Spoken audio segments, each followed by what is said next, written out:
I, 28 female, was raised by my mom. She was a teen mom and had broken up with my dad. He was stationed in Europe and in the army. It was just us and we were really close. I love my dad, but we're not that close. When I went to university at first, I'd come home every weekend and whenever I could. But about a year in, my mom had a surprise. My dad moved back to the city and they started dating again. At first, I was happy. What 18-year-old doesn't want that? And they've been together for so long now and I'm happy they found their way back to each other. But things are different. They got married and then they had 2 other kids. And after they had them, I guess I started seeing just how much I didn't have. And I hate it. I hate it so much. I don't care that it's not their fault, that they're little kids who don't know better. If my dad had come home sooner, I could have had that. And I'm smart enough to know that it's better to stay away than feel like that. And beyond that, they honestly seem like brats to me.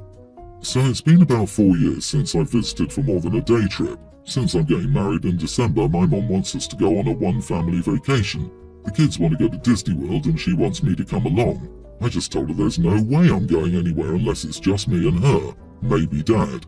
I admitted that I'm not going to come just to see those kids that the childhood I should have had. I could tell that made her cry, but she hid it from me. My dad texted me later that she was crying and he didn't know why and asked me to call to help out. I hate that I made her cry, but what should I do? Keep hiding how I feel and go on a vacation where I'll be miserable? So, am I the idiot for telling my mom that I don't want to see my younger siblings? Edit, Dad was in contact and said he'd come to visit, and no, he didn't really contribute. Not the idiot. Genetic proximity does not create an obligation for a child to be involved with their parents' decisions in perpetuity. You don't owe your parents or siblings anything. Parents provide because we love our children and have a legal and ethical obligation to help them grow up. You don't owe anything in return. You don't have strong relationships with your siblings. They represent to you a childhood that you wish you could have had. You don't have to put yourself in situations where you must face that. I actually disagree. OP, you are the idiot. What you're doing is called projecting, and it only works if you don't see these kids as individuals. You've built up an idea of them and don't know them as individuals, so they're easily made into villains in your head. OMG, OP is 28. Her parents reunited while she was in university when she was 18.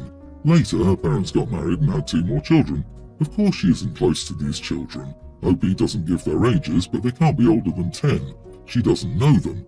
As a 28-year-old woman, she has nothing in common with them. OP's mom is living in a fantasy, wanting her 28-year-old daughter and her 2 under 10-year-old children to have a family vacation at Disney World. OP doesn't want to hang out with a couple of children she doesn't know at Disney World. That's normal. She doesn't need therapy, nor is she an idiot. Having been to Disney with children I like, I can't imagine the stress of traveling with kids I don't care about. Even if you love them dearly, I can't imagine why parents would think a childless single adult would want a Disney vacation with very young kids. Your father abandoned you. There are plenty of children who fly for visitation. Was he in contact with you for the first 18 years? No. Did he contribute at all? No. And now they want everything from you? The parents are either oblivious or looking for a free babysitter. Good luck with the wedding, and make it child-free.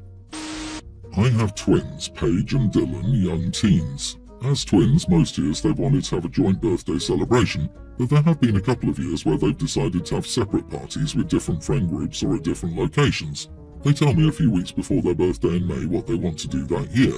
So this year, Paige told me that she and Dylan had decided they wanted to have their own parties, and she and her friends had already picked a whole theme and the activities they wanted to do. I approved Paige's plan, and then a day or so later, I asked Dylan what he wanted to do for his birthday party. At this point, I learned that Dylan and Paige hadn't mutually decided that they wanted separate celebrations this year, and my asking Dylan about it was the first he heard that he was expected to have his own party. His feelings were very hurt that Paige had cut him out without talking to him about it. So I spoke with Paige, and she admitted that she and her friends had decided to exclude Dylan because they felt that a boy could wreck the planned activities. I told Paige that it wasn't okay for her to treat her brother that way, and that the party I'd originally agreed to was now cancelled, and that I expected her and Dylan to plan a joint birthday celebration with activities that all of their friends could enjoy. Dylan is much happier with this arrangement, but Paige is angry and keeps saying that I ruined her party. I'm worried that I might have made a misstep because normally I try very hard to treat my kids as individuals and not just as a pair of twins, and I'm worried that forcing Paige to share her birthday celebration with Dylan might send the wrong message on that front. So, am I the idiot? You are the idiot, I think. Having a mutual party should only happen if both kids want to do it. I can understand telling Paige that it was rude of her to not talk to her brother and give him a heads up that she wanted her own party and asking her to apologise, but forcing her to have a joint party is going too far. Paige should not be expected to check in with her brother about her party. Did Dylan check in with Paige? Did Dylan plan anything? Sounds like the OP is putting all the pressure on Paige, including expecting Paige to share her friends and include her brother. That's utterly unfair on every single level. Exactly, the girl planned a party for herself and her friends. The boy failed to do so. So now the girl is forced to put together another party to accommodate the boy. And this is where girls learn that the world, even their mom, expects them to carry the emotional labour. Honestly, it's probably going to end up with no party for either. Sounds like Dylan didn't want his own party because then he'd have to plan it. My paternal grandmother, who passed away, made me a sweater that I love, but my mom hates it to the point where she forbade me from wearing it outside of the house. It's a brown, blue and white sweater that is uniquely designed and is something that not everyone would have a taste for. But every time I wear the sweater, I can almost feel the warmth of my grandma, and it also slightly smelt like her. When I returned home from a friend's house, I discovered my missing sweater. When I asked her about it, my mom said I must have just misplaced it. My mom is an active member of the church, and the church that we go to has an outreach program there where food, lightly used and new clothes and other necessities are donated to people in need. Fast forward a week or so, I go to school, and this girl who's known as the quiet kid was wearing my sweater in the cafeteria, so I naturally go up to her and confront her. I'll be honest, I'm quite popular at my school and confronted her with two of my friends who are also pretty well liked at our school. I likely did come off as intimidating, especially to someone who usually is very quiet and keeps to themselves. When I confronted her, I said that I liked her sweater and asked where she got it, to which she mumbled something under her breath that I couldn't understand. So I asked again and she said it was donated. I asked her where and she reluctantly said the church, and I instantly knew then what my mother had done. I told her that the sweater was mine and that it was stolen from me, and that the right thing for her to do was to return it to me. She didn't want to at first because it was chilly outside, but ended up complying after I offered to get her a new sweater by the end of the day. I skipped class to do so and got her more than just a sweater. When I returned home, I returned wearing my sweater, which my mom was unhappy to see. She asked me how I got the sweater back, and I explained to her that I saw somebody wearing it at school and asked them to return my sweater. She looked shocked and angry and told me that she couldn't believe that I was so obsessed with that hideous thing that I'd even take it from someone in need whom she donated it to. I told her that I couldn't believe that she'd give away something that she sees as pure trash to somebody in need and still call it charity. She told me to shut up and called me ungrateful. I replied that she had no right to steal and donate my personal belongings. She said since I was living under her roof, she could do whatever she wanted to my belongings and told me she would be reducing my allowance until I decided to part ways with the sweater.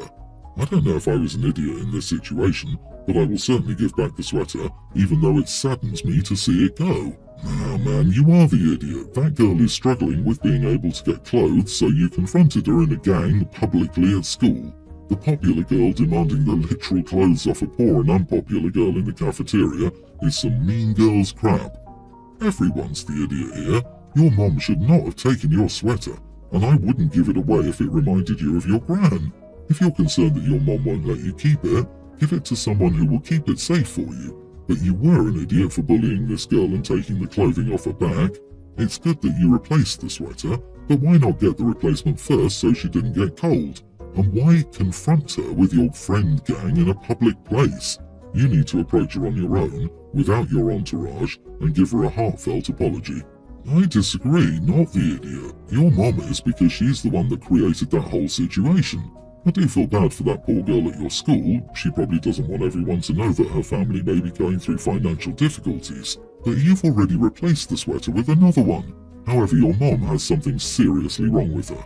She is controlling and manipulative and has no right to donate items that weren't hers. Your deceased grandma gave it to you. For that alone, it's a sentimental object. Boy, I think your mom didn't like your grandma that much. I've recently taken up babysitting to make some extra money while I'm studying at college. It's a lot of fun and I love kids, so it's no hardship for me. While I've had a few bad experiences, it's nothing I've been unable to handle until a few days ago. I was babysitting for a couple while they went out to celebrate their anniversary. It went great, their toddler was sweet if a little out of it. The reason for that became clear later as she was clearly unwell and began to throw up. I cared for her and comforted her while trying to contact her parents, but there was no answer on the number they left behind. Not great, but she seemed fine if a bit weepy, so I continued comforting her. Later on, however, she kept being sick and her temperature began to spike. I tried to call them again, but there was no answer, and at this stage I was getting worried, so I called the out-of-hours doctors. They tried to tell me I couldn't bring her down if she was not family, but I explained the situation and how I couldn't contact them and I was panicking, and they told me to bring her down. I fired them a text explaining what was going on, but also, figuring they were having phone troubles, wrote a note and left it on the table.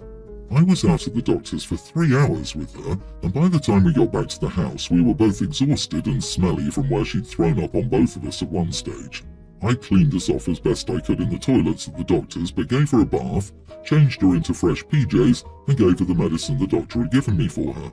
Once she was asleep, I took a quick shower myself and changed into the spare clothes I keep in my car for emergencies. When her parents returned, I filled them in on what had happened and what the doctor had said, and that I'd bathed and changed her before getting her settled and that I'd taken a shower myself. They weren't apologetic and said their phone must have been silent. They then paid me and I left, and they acted very casual about the whole mess, as if it hadn't been a nightmare for me. I was upset and stressed still, so when I got home, I texted 2 of my friends who also babysit and warned them not to sit for that family. It had a bit of a domino effect as they ended up telling their friends, who told their friends, and so on. I had no idea the scale it had reached until I got a call from the mother today, demanding to know what I'd said and why no sitter would agree to watch her daughter this Saturday. I didn't intend for it to reach this scale, and I'm a bit in shock, wondering if maybe I went too far. Am I the idiot? Not the idiot. They knew she was sick, and instead of delaying their plans, they went ahead and ignored your calls. Most reasonable people will answer their phones when someone else has their kid. Even if the first call was missed, they'll check their phone and call back. No way they didn't see you blowing up their phones. Nobody should babysit for them. It's a huge safety risk for the poor child and for the sitter. If someone does, they need to demand a list of the places they will be and require an hourly check-in. I could understand 1 or 2 missed calls, but dozens of unanswered calls over hours? That's intentional and it's negligent. No parent should put their phone on silent. It's a dangerous thing to do. Kids can go bad fast. I'm surprised the hospital didn't try to call them to get permission to treat them. You were right about telling the other sitters. They didn't seem to care when you told them, so I suspect that accidentally putting their phone on silent is not new behavior. Hope he was at the doctor's for 3 hours. What parent doesn't check their phone for 3 hours when someone is babysitting? Especially a new babysitter. Agree. My mom used to call the sitter once or twice when she was out with my dad just to check in. And this was back in the age where cell phones and beepers weren't a widespread thing. So if my mom could find landlines in the 80s to check in on her kids, this woman could have kept her phone turned on in case of emergencies. There's a reason nannies talk and things like this have a domino effect. There are plenty of parents that take advantage of their babysitters. I went out to eat on a patio with my baby and wife. We got seated at a table next to a guy who brought his dog. It's medium size, not sure what breed. It's a few minutes and all's well, we get our drinks and order food. Then another guy with a dog shows up.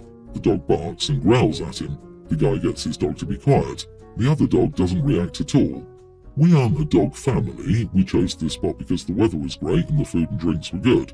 The presence of a dog doesn't bother me, but I'm not going to willingly interact with them. My kid has minimal experience with dogs. That's for his safety. The barking, growling, however, caused my baby to start crying. It freaked him out. My wife is consoling him. It's maybe 30 seconds and the other guy tells us maybe we should take him away. I see no reason to do that and I tell him he'll be fine in a few minutes. However, my kid isn't calming down as quickly as we hoped. The guy pipes up again and says my crying kid is ruining his meal. I flip out, tell him shut up and blame his dog for my kid crying. He tells me if I can't handle my kid, I shouldn't be going out to eat. I tell him this whole thing is entirely his fault for bringing his crappy dog out. He calls me an idiot and calls the waitress over to complain. My wife and I decide to leave cash and get out of there. Was I in the wrong here? You are the idiot, you overreacted. Children cry, it happens. He shouldn't have made that comment, but you went completely nuclear on him. My advice to you is to get your child familiar with dogs. He'll go to his friends' homes with dogs. People now bring their dogs everywhere. He needs to know how to feel comfortable around them. Maybe take anger management classes. Excuse me, how the heck does someone get a baby familiar with dogs if they don't have a dog? The kid hasn't been alive long enough to get familiar with dogs. You sound ridiculous. Telling a baby to stop crying is full-blown idiot material automatically, dog or not. Especially since his dog growled and barked at the other dog and started the chain of events. I guess you believe dog barking is okay, baby crying not okay? The dude sounds like an idiot.